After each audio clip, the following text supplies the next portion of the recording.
The thing that I get asked most about to make a video on is how I develop color film at home. I guess a lot of people start off developing black and white, maybe in school or with a friend, but nobody ever seems to make the bridge to color, and I don't really know why that's the case. I actually find color film easier to develop than black and white. The development times are much shorter, and the developing time for any color film is exactly the same. It just varies depending on what chemical you're using. So I thought I would show you how I develop my film.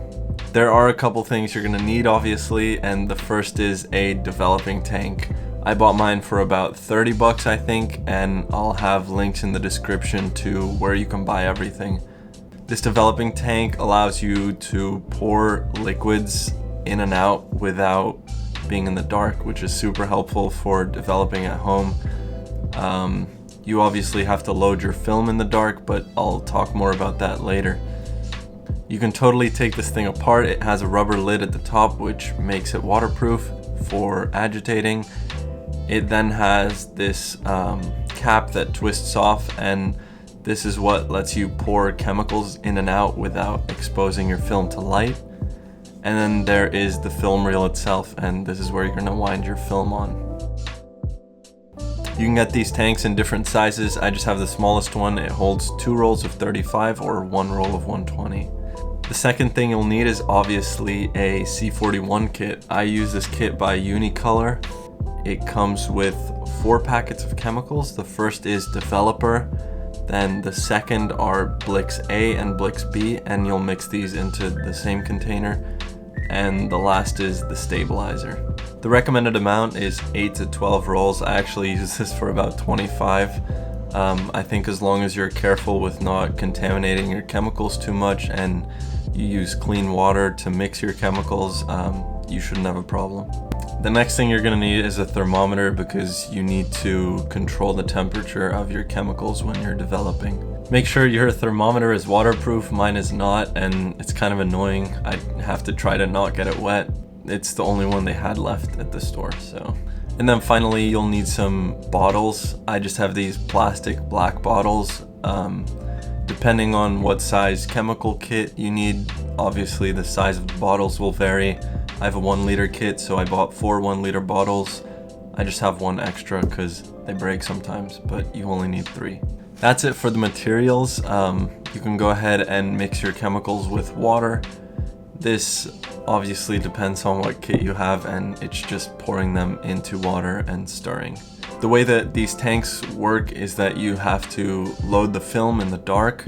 What I do is I go into my bathroom, which is a completely dark room, but you can get a dark fabric bag if you don't have a dark bathroom. The film reels are really easy to load. You kind of just insert the film and you twist it and it spools it on for you, so it's really easy to do in the dark. It's definitely worth practicing if you haven't already exposed a roll of film.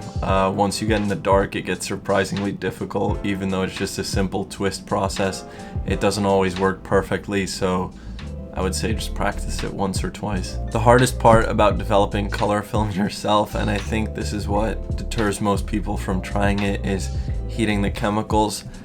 The developer needs to be exactly 102 degrees Fahrenheit, and I do this by just running hot water over it in my bathtub. I kind of put the chemicals in this container and just let the water run, and obviously you'll use the thermometer for checking the temperature. The Blix can be within about 10 degrees of 102. And then lastly, the fixer can just be room temperature. This doesn't need to be heated up. The roll that I'm developing is just a 35mm roll that I shot for fun. These photos aren't too serious, although it is a really cool film that my friend Alan brought me from Japan. I believe it's called Fuji Industrial. The box is all in Japanese, so I can't read it, but I'm interested to see how this looks. The first thing you do once you have your film loaded is to wash your tank and film. I would try to get the rinse water as close to 102 degrees as possible. You can rinse for about a minute and then just pour that water out. Make sure that your developer is next to you, ready to go at 102 degrees, and you can pour this in and start a timer.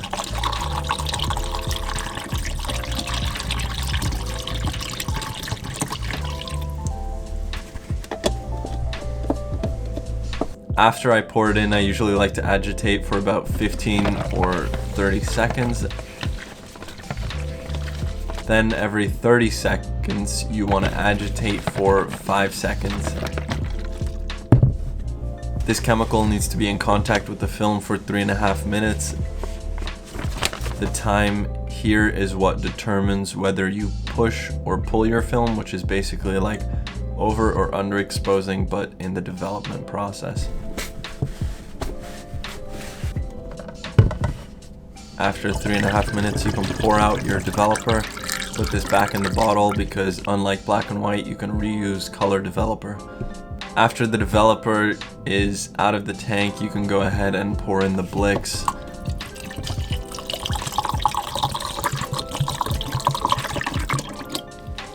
Similar process, you agitate for the first 15 seconds.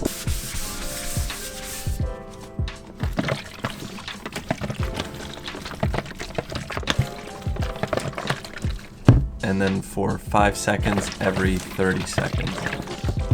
This process takes 6.5 minutes, and honestly, this is the chemical that smells the worst and is the most toxic, so I would make sure you have an open window nearby and maybe even a fan blowing.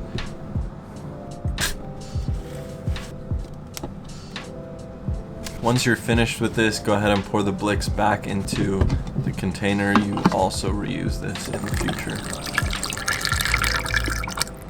The next step is to wash your film, and at this point you actually can expose the film to light. It's no longer light sensitive, so if that makes washing it easier, then that's not a problem. I wash for about 3 minutes. I pour in some water, shake it around the tank, pour it back out, and do that a couple more times.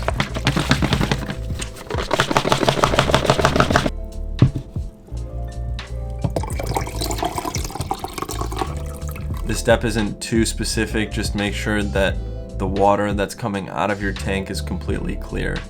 The fixer is super quick. It actually only takes about 30 seconds to a minute. You can go ahead and pour this in and agitate for the first 15 seconds.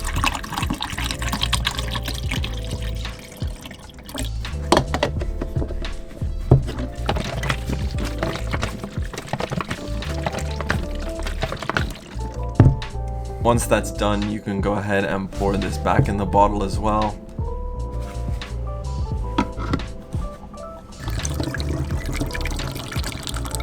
And you can go ahead and wash your film for the final time. Again, I'm just pouring water into the tank and shaking it around and pouring it back out.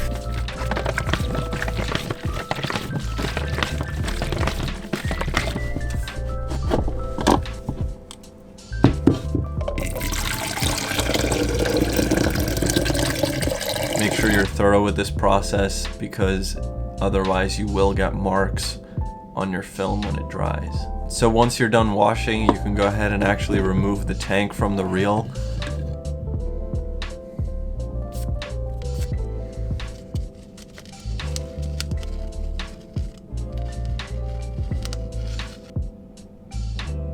I know it's tempting to look at all your negatives at this point, but I would just hang your film to dry because this is when it's most prone to collecting dust and that will show up on your scans. I just hang mine to dry in my room with a couple clips and I hang it from the ceiling. It usually takes about an hour or 2 hours to dry depending on a bunch of things, but after this you can go ahead and cut your film, put it in archival sleeves and scan it. If you want to know how I scan my color negative film, I made a video on that as well. I'll leave it at the end or in the description. If you're extremely worried, don't do this your first time on a precious roll of film that you spent a ton of time shooting. If you want to see samples of color film that I've developed in the past, you can check out my Instagram or my website. I'll leave them both linked below. I'd say 9 out of 10 photos on there I've developed myself and the colors always come out great. I'm not sure what deters people from trying color negative film, but I would definitely give it a shot. It's really fun and it makes the process of film photography even more rewarding. Honestly, that's it for this video. It's really simple to develop color film yourself and I would encourage that you try it. That's it for this video. Peace.